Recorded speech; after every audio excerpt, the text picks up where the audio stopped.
So 11th மேக்ஸுக்கான question paper. So இது வந்து ஒரு மாடல் கொஷின்ஸ் தான். நாளைக்கு எதெல்லாம் வரப்போகுதுங்கிறது ஒரு வாட்டி சொல்லிடலாம் அப்படிங்கிறது. பயப்படவே வேணாம், பாஸ் பண்ணுறது easy. Book back 1 mark first படிச்சுக்கோங்க. புக் பேக்கே 18லேருந்து 19 வரக்கான வாய்ப்புகள் இருக்குது. ஸோ அதனால் பிரச்சனை இல்லை. இதில் 20மே புக் பேக் தான் வந்திருக்கு. ஸோ இந்த வீடியோ பார்க்க முடியாது, சின்ன ஒரு லைக் போட்டுருங்களேன்.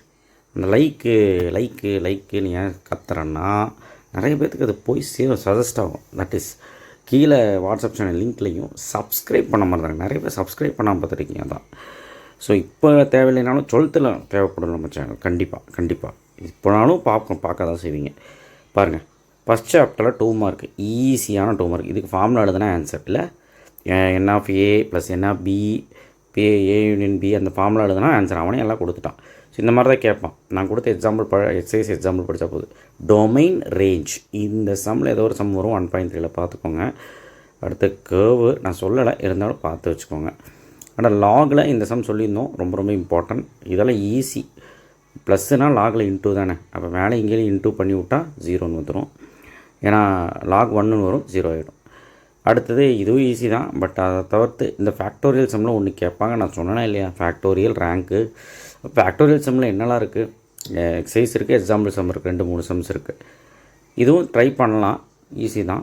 பட் பரவாயில்ல. Nearest point from the origin, இதுவுமே ட்ரை பண்ணலாம்.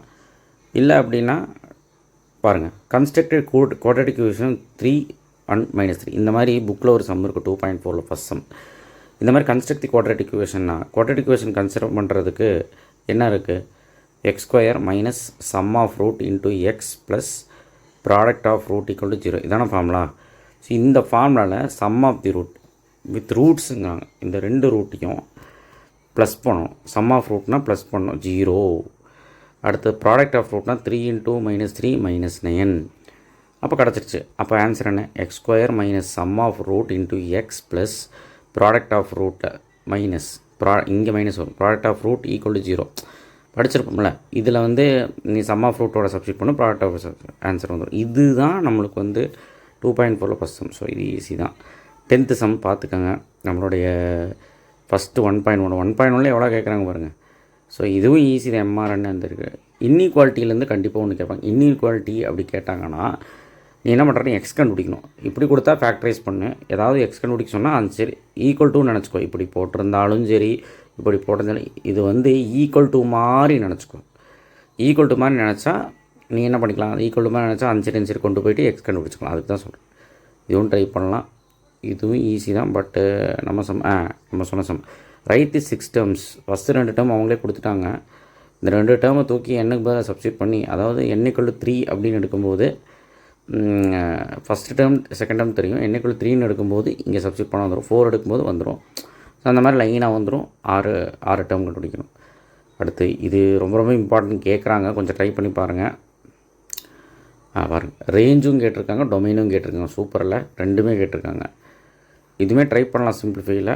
ஆனால் ஓன் சம் பாருங்கள். 5 மார்க்கில் இந்த கொஷின் கண்டிப்பாக வரும், நான் சொல்லிட்டு தான் இருக்கேன். என்ன கொஷின், நம்ம 6.4ல் 14th 15th எப்படியாவது இது படிச்சிருங்க. Distance between parallel planes rank கேட்டிருக்கான IIT JEE, இல்லைனா நேப்பியர் ஃபார்முலா படித்தா பாஸ். இதுதான் அந்த க்யூப் ரூட் சம். இது எக்ஸசைஸ் சம்னு நினைக்கிறேன். எக்ஸசைஸோ எக்ஸாம்பிளோ 2மே பார்த்துக்கோ. 5.4ல் ஆன்சர் இது தான் ப்ரூவ் பண்ண சொல்கிறாங்க. செம ஈஸி, பார்த்துட்டு வா. அடுத்தது இது ஈஸி, செம ஈஸி. பாஸ் பண்ணுறதுக்கு இது தான். இது என்ன சம் சொல்லுங்கள், 1.3ல் செகண்டு தேர்டு. ஓகே, கோலினியர் கேட்டிருக்கானா, கோலினியர் கான்செப்ட் ஆஃப் ஸ்லோப்லேயும் போகணும், ஸ்ட்ரெயிட் லைன் மெத்தட்லேயும் போகணும், எனி மெத்தட்னா எப்படி வேணாலும் போட்டுக்கலாம். கான்செப்ட் ஆஃப் ஸ்லோப்னா இந்த ஃபார்முலா போகணும், y2 - y1 / x2 - x1. இந்த ஃபார்முலாவில் போட்டால், இந்த ஃபார்முலா AB ஃபஸ்ட்டு போடு, BC போடு, 2 ஈக்குவல் வந்தால் கொலினியர்.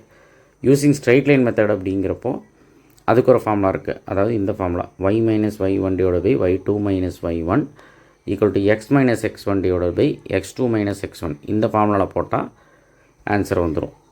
ஏபிக்கு ஃபஸ்ட்டு போடுங்க, பிசிக்கு போடுங்க, வந்துடும். ஆனால் கொஞ்சம் பார்த்து. அடுத்தது இதுவும் இம்பார்ட்டன்ட் தான். பட் FOG கேட்டிருக்கான் பாரு, 10வது சம். என்னது 1.3ல் 10வது சம் வந்திருக்கா. அடுத்தது மேத்தமேட்டிக்கல் இன்டெக்ஷனில் ஃபஸ்ட்டு சம்மே கேட்டான், போட்டுருங்க. அடுத்தது பார்ஷியல் ஃப்ராக்ஷன்லும் கேட்டிருக்கான். இங்கே வந்து பார்த்தீங்கன்னா இன்டர்செப்ட் ஃபார்ம் நார்மல் ஃபார்முக்கு மாற்ற சொல்லி கேட்டிருக்கேன். இந்த சம் தந்தானா இல்லையா, இந்த சம்மையும் இதுக்கப்புறம் இன்னொரு சம் இருக்கும் 6.3ல் எக்ஸாம்பிள் சம்மில் ரெண்டுமே எக்ஸாம்பிளை பார்த்துட்டு போயிரு கண்டிப்பாக ஒன்று வந்துடும். ஸோ அவ்வளோதான். இந்த மாதிரி தான் கொஸ்டின் பேப்பர் வரும். நல்லபடியாக பண்ணுங்கள், ஃபெயில் ஆகிடாதீங்க.